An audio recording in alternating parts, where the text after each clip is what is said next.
खेल खेल्ने जिम्मेवारी खेलाडीहरूको, तर रेफ्री स्वयंमा गोल गर्ने या खास पक्षलाई जिताउने इच्छा जागृत भयो भने त्यसले जोखिम निम्त्याउँछ।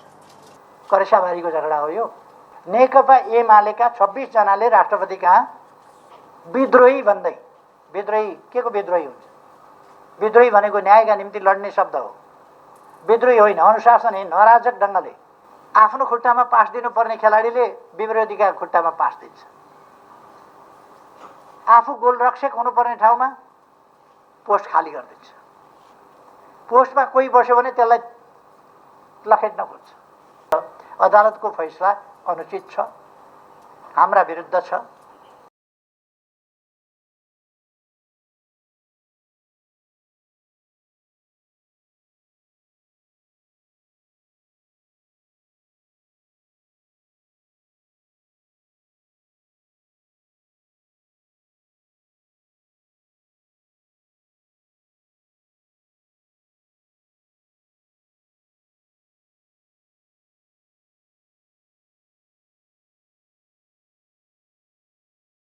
सर्वोच्च अदालत संवैधानिक इजलासबाट हिजो असार 28 गते जारी फैसलाले उत्पन्न गरेको विशेष परिस्थितिका बीच म सम्बोधनका लागि यहाँ उपस्थित भएको छु। प्रतिनिधि सभा विघटन सम्बन्धी मुद्दामा आधारित रहेर सर्वोच्च अदालतबाट जे जस्ता फैसलाहरू गरिएका छन् तिनका असर मुलुकको लोकतान्त्रिक प्रणाली, दलीय व्यवस्था र राजनीतिमा लामो समयसम्म रहिरहनेछ। लोकतन्त्रको रक्षा, विकास र सुदृढीकरणमा यी फैसलाहरू सहयोगी रहे कि असहयोगी? यिनले राजनीतिक स्थायित्वलाई बल पुर्याए कि क्षति? यसबाट दलीय व्यवस्था बलियो भयो कि कमजोर? समग्रमा राजनीतिलाई फैसलाले अग्रगामी दिशा दिए कि पछाडि फर्काए? यसको समीक्षा भविष्यले गर्ने नै छ। समयले आफ्नो कसीमा घोटेर यिनको औचित्यबारे अग्नि परीक्षा लिँदै जानेछ। तर संविधानको सर्वोच्चता र विधिको शासनमा विश्वास गर्ने पार्टीका हैसियतले फैसलाको पालना गर्ने विषयमा पार्टी स्पष्ट रहेको कुरा म जानकारी गराउन चाहन्छु। हामीले अवलम्बन गरेको बहुलवादमा आधारित बहुदलीय प्रतिस्पर्धात्मक संघीय लोकतान्त्रिक गणतन्त्रात्मक संसदीय शासन प्रणालीको भविष्यप्रति हो। फैसलाका कतिपय प्रावधान र यसमा प्रयुक्त भाषा शैलीले लोकतन्त्रप्रति विश्वास राख्ने सबैलाई अत्यन्तै चिन्तित तुल्याएको छ। मुलुकको सार्वभौम सत्ता र राजकीय सत्ता जनतामा निहित रहनु लोकतन्त्रको सबैभन्दा महत्त्वपूर्ण पक्ष हो। आवधिक निर्वाचन मार्फत जनताका प्रतिनिधिहरू चयन हुनु र जनप्रतिनिधिहरू मार्फत मुलुकको शासन व्यवस्था सञ्चालित हुनु जनतामा निहित सार्वभौम सत्ता र राजकीय सत्ता प्रकट हुने सबैभन्दा महत्त्वपूर्ण माध्यम हो। त्यसैले निर्वाचनलाई लोकतन्त्रको प्राणवायु मानिन्छ। तर ताजा जनादेशका लागि जनतामा जाने निर्णयलाई निरङ्कुश र कानुनको अपव्याख्यामाथि आधारित भएर एवं दलीय प्रणालीको आधारभूत संरचना भत्काएर सरकार बनाउने कुरालाई लोकतान्त्रिक भनेर गरिएको गरिने परिभाषाले लोकतान्त्रिक प्रणालीलाई गलत दिशातिर धकेल्न सक्छ भन्ने कुराप्रति हामी गम्भीर र चिन्तित छौँ। नियन्त्रण र सन्तुलनको सिद्धान्त बमोजिम राज्यका सबै अङ्गबीच समन्वय हुन सकेमा मात्रै र सबै आफ्नो सीमाभित्र मर्यादित र संयमित रहन सके मात्रै लोकतान्त्रिक प्रणाली सुरक्षित र गतिशील हुन सक्छ। लोकतन्त्रका आधार स्तम्भका रूपमा रहेका राज्यका 3वटा अङ्गबीचको सन्तुलन सर्वोच्च अदालतको यस फैसलासँगै नराम्रोसँग खलबल लिन पुगेको छ। क्षणिक रूपमा यसले कसैलाई हर्षित तुल्याउला, कसैभित्र विजेताको भाव पनि हुर्किएला, तर लोकतन्त्रको मूल्यमा प्राप्त विजय क्षणभङ्गुर र अर्थहीन हुन जान्छ। विगतमा पनि यस्ता विजय उन्माद हामीले देखेकै हौँ, तर कालान्तरमा ती खुसीहरू लोकतन्त्र गुम्दाको पीडामा परिणत भएको निकट अतीतको यथार्थलाई हामीले बिर्सन सकेका छैनौँ। 2052 सालमा मनमोहन अधिकारीजीले नेतृत्व गरेको सरकार जब अपदस्थ गरियो, त्यसबेला राजनीतिलाई ट्र्याकभन्दा बाहिर लगियो र यसले गम्भीर दुष्परिणाम ल्याउँछ भनेर मैले टिप्पणी गरेको थिएँ। त्यसपछिका घटनाक्रमहरू, दुष्परिणामहरू राजनीतिलाई आफ्नो कोर्समा जनप्रतिनिधि संस्था वा जनता मार्फत त्यसलाई निरूपण हुन नदिएर अन्त लगियो भने कस्तो परिणाम आउँछ भन्ने कुराको दृष्टान्त हामीले पहिले पनि देखेका छौँ, भोगेका छौँ। एउटै दलका सदस्यहरू सत्ता र प्रतिपक्ष बन्ने यस्तो परिकल्पना कुनै पनि लोकतान्त्रिक प्रणालीले गर्दै गर्दैन। निश्चित व्यक्तिका निश्चित आकांक्षा परिपूर्तिका लागि गरिएको संविधानको यस्तो अपव्याख्याले वस्तुतः संविधानको संशोधन गर्ने काम गरेको छ, पछि फर्किने गरी। हाम्रो लोकतान्त्रिक प्रणालीले भविष्यमा लामो समयसम्म यसले सिर्जना गर्ने राजनीतिक विकृतिहरूको मूल्य चुकाउनु पर्नेछ। राजनीति जब मूल्यहीन ढङ्गले चल्छ, विगतमा पनि 46 सालको आन्दोलन पछि पनि हामीले राजनीतिक विकृतिका विभिन्न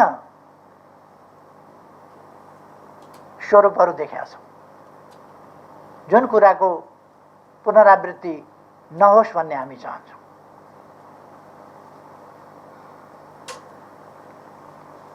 हाम्रो चिन्ता आसन्न राजनीतिक विकृति र यसले सिर्जना गर्ने जोखिमप्रति हो। राजनीतिक प्रश्नहरूको फैसला गर्ने मुख्य जिम्मेवारी दलहरूको हो, सार्वभौम सत्ता सम्पन्न जनताको हो। त्यसैले राजनीतिक प्रश्न जोडिएका मुद्दाहरूमा अदालतको अधिकतम संयमको अपेक्षा गरिन्छ। अदालतले राजनीतिक सम्बन्धमा परेका मुद्दामा प्रवेश नगर्ने भन्ने नजिर पनि बसाइसकेकै हो। पहिले अत्यधिक न्यायिक सक्रियता मार्फत प्रत्येक विषयमा हात हालेर, अझ कहिले कहिले त सन्दर्भै नभएका, मागै नगरिएका विषयहरूसम्म अगाडि बढेर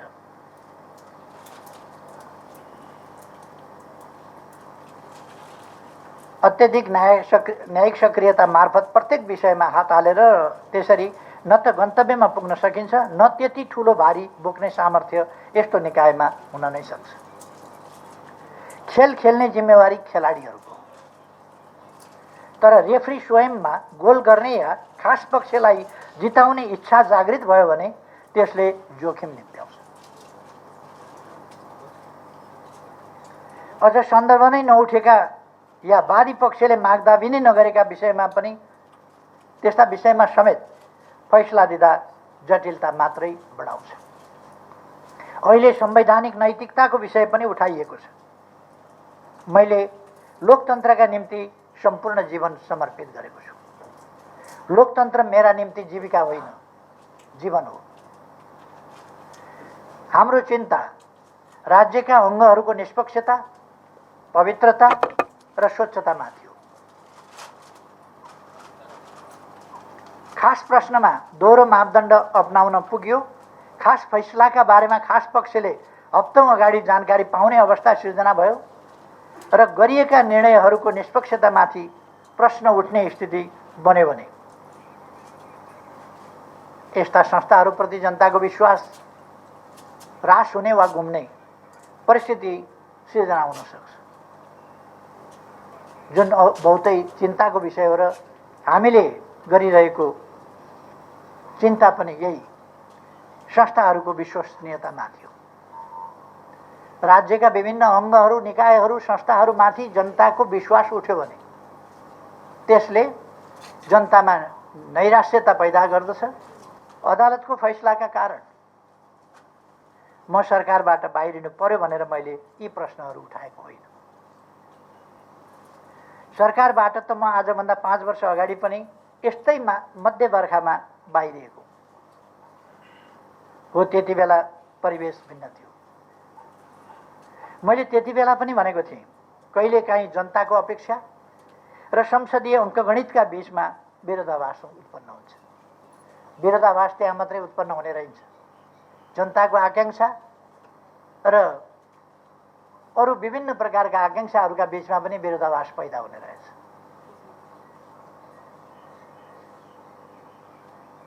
मैले भनेको थिएँ, यो नै समयको अन्त्य पनि होइन। मेरो अटल विश्वास जनतामाथि थियो र आज पनि छ र तिनै जनताको विश्वासबाट त्यसको 1.5 वर्षपछि मैले यो जिम्मेवारी सम्हाल्ने अवसर पाएको थिएँ। आज फेरि जनताको जनादेशले होइन, सर्वोच्चको परामादेशले। जनताको जनादेश त मेरो पक्षमा थियो, परमादेश शेरबहादुरजीको पक्षमा भयो। त्यसकारण सर्वोच्चको परामादेशका कारण मैले सरकारको जिम्मेवारीबाट बिदा लिँदैछु। यसपल्टको फैसलाले मेरो बारेमा पनि निकै धेरै प्रश्नहरू उठाएको छ। मैले झन्डै 6 दशक लोकतान्त्रिक आन्दोलनमा बिताएको छु। मैले अघि पनि भने, लोकतन्त्र मेरा लागि जीविकाको विषय होइन, लोकतन्त्र मेरा लागि जीवनको विषय हो। मैले आफ्नो सम्पूर्ण जीवन एक अवधि, एक चुनाव, एक फैसला, एउटा जिम्मेवारी, त्यसको आधारमा होइन, आस्थाको आधारमा, मैले निश्चित दृष्टिकोण, गन्तव्यको आधारमा देशलाई कहाँ पुर्याउने हो, कस्तो देश निर्माण गर्ने हो, आर्थिक रूपले, राजनीतिक रूपले देश कस्तो हुनुपर्छ, कसरी चल्नुपर्छ, हाम्रो लोकतन्त्र कसरी चल्नुपर्छ, त्यसको बारेमा मेरो आफ्नो दृष्टिकोण छ। सञ्चार माध्यमहरूमा अपव्याख्या गर्न खोजियो। आज सङ्कटकाल लगाउँछ, आज यस्तो गर्छ, आज सेना परिचालन गर्छ, आज उस्तो गर्छ। मैले भन्दै रहेँ, म राजनीतिक बाहेक अराजनीतिक खालका हथकण्डा जनता र जनप्रतिनिधि संस्थाहरूका बीचमा बाहेक अन्यत्रबाट कुनै अस्वस्थ गतिविधि, अस्वस्थ तरिकाबाट अनुचित हथकण्डा प्रयोग गरेर अगाडि जान मलाई मन्जुर छैन। जनताका बीचमा जाउँ भन्दा नजाने, जान आँट नगर्ने। जनता भनेको सुन्ने बित्तिकै, निर्वाचन भने सुन्ने बित्तिकै थर्र हुने अनि अदालत गएर मुद्दा लडेर कर्साबारीको झगडा हो यो। गजबसँग प्रधानमन्त्री विश्वको इतिहासमा पहिलोपल्ट सम्मानित अदालतबाट प्रधानमन्त्री तोकियो, प्रधानमन्त्री हटाइयो, प्रधानमन्त्री तोकियो। यही विश्व न्याय प्रणालीको रूपमा अनुकरणीय भएछ, अनुसरणीय भएछ भने विडम्बना भन्नु पर्ला। तर यो मैले अघि नै भने, यो इतिहासको कडीमा फेरि परीक्षित हुन त बाँकी नै हुन्छ। हामी सबै परीक्षित हुन बाँकी हुन्छौँ। सरकार ढाल्न बाहिरबाट त कोसिस भयो भाइ। षड्यन्त्र कहाँ कहाँबाट भयो म त्यता जान चाहन्न। षड्यन्त्र भाइ, षड्यन्त्रले विभिन्न अपवित्र गठबन्धनहरू जन्मायो। नेकपा एमाले पार्टी फुट्यो, फुटाइयो। कुनै कारण थिएन, सरकार राम्ररी काम गरिराखेको थियो, पार्टी चलिराखेको थियो, केही मान्छेहरूको महत्त्वकांक्षा। मैले पदको अगस्त्य महत्त्वकांक्षा भनेको थिएँ, कहिल्यै तृप्त नहुने महत्त्वकांक्षा। त्यसले ईर्ष्या जस्ता कुराहरूले पार्टीभित्र भयङ्कर अस्वस्थता पैदा भयो। म निर्वाचित अध्यक्षलाई थाहा नदिकन पार्टीबाट हटाउनेसम्मका काम भए सबैलाई थाहा छ। दलको नेताबाट हटाएर अध्यक्षबाट हटाएर मै अध्यक्ष भएँ भनेर पगडी लगाउने काम भए। म 56 वर्षदेखि यस देशका लागि लडेर आएको, कम्युनिस्ट आन्दोलनका लागि लडेर आएको र कम्युनिस्ट आन्दोलन लोकतान्त्रिक आन्दोलन छिन्न भिन्न भएका बेला पुनर्गठन गर्नका लागि शिला सङ्गालो गर्दै त्यहाँबाट सुरु गरेको, 50 वर्षभन्दा अगाडि आन्दोलनको एकता र एकीकरण सुरु गरेको व्यक्तिलाई साधारण सदस्य पनि नरहने गरी निष्कासन गरेका समेत ती कुराहरू पनि हामीले देख्यौँ। र पार्टीभित्रैबाट अन्तिममा पनि अहिले सर्वोच्च अदालतबाट जुन फैसला भयो त्यो फैसलाका पछाडि जम्मा जम्मी नेकपा एमालेका 26 जनाले राष्ट्रपति कहाँ विद्रोही भन्दै, विद्रोही के को विद्रोही हुन्छ? विद्रोही भनेको न्यायका निम्ति लड्ने शब्द हो, विद्रोही होइन, अनुशासनहीन अराजक ढङ्गले राष्ट्रपतिज्यू कहाँ आफ्नो पार्टीको सरकार ढाल्ने, अर्को पार्टीको सरकार बनाउने, प्रमुख प्रतिपक्षलाई प्रधानमन्त्री बनाउनु पर्छ भनेर हिँड्ने खालका अनुशासनहीनता र अराजकता प्रकट भए। सम्मानित सर्वोच्च अदालतमा हस्ताक्षर गरेर जाने खालका कामहरू भए। यस्ता विपक्षीसँग विरोधीसँग मिल्ने, भित्र अन्तर्घात गर्ने पार्टीमा भित्रभित्रै विपक्षीसँग साँठगाँठ गर्ने, आफ्नो खुट्टामा पास दिनुपर्ने खेलाडीले विरोधीका खुट्टामा पास दिन्छ, आफू गोलरक्षक हुनुपर्ने ठाउँमा पोस्ट खाली गरिदिन्छ, पोस्टमा कोही बस्यो भने त्यसलाई लखेट्न खोज्छ। यो खालको स्थिति हामीले देख्यौँ र यस प्रकारका अनुशासनहीन अराजक कामहरू, पार्टी विरोधी गतिविधिहरू र एक ढङ्गले भन्यो भने यो पार्टी विरोधी मात्रै भएन, यसले अन्ततोगतवा लोकतान्त्रिक प्रणाली यी सबै कुराका पनि यो विरुद्धमा गयो र यस्ता अपराधिक क्रियाकलापहरू समेतबाट आज यस परिणाममा, यस अवस्थामा देश पुगेको छ। स्वतन्त्र न्यायपालिकाको सिद्धान्तमा विश्वास गर्ने, कति बेर के फैसला भयो एउटा एकाध फैसलाको कुराबाट हामी विचलित हुँदैनौँ र यसलाई कुनै हिसाबले कहीँ तलमाथि परेको छ भने त्यसलाई सच्याउँदै अगाडि बढ्नुपर्छ आगामी दिनमा भन्ने ठान्छौँ र अदालतको फैसला अनुचित छ, हाम्रा विरुद्ध छ, संवैधानिक हिसाबले हेर्ने हो भने त्यो उपयुक्त छैन र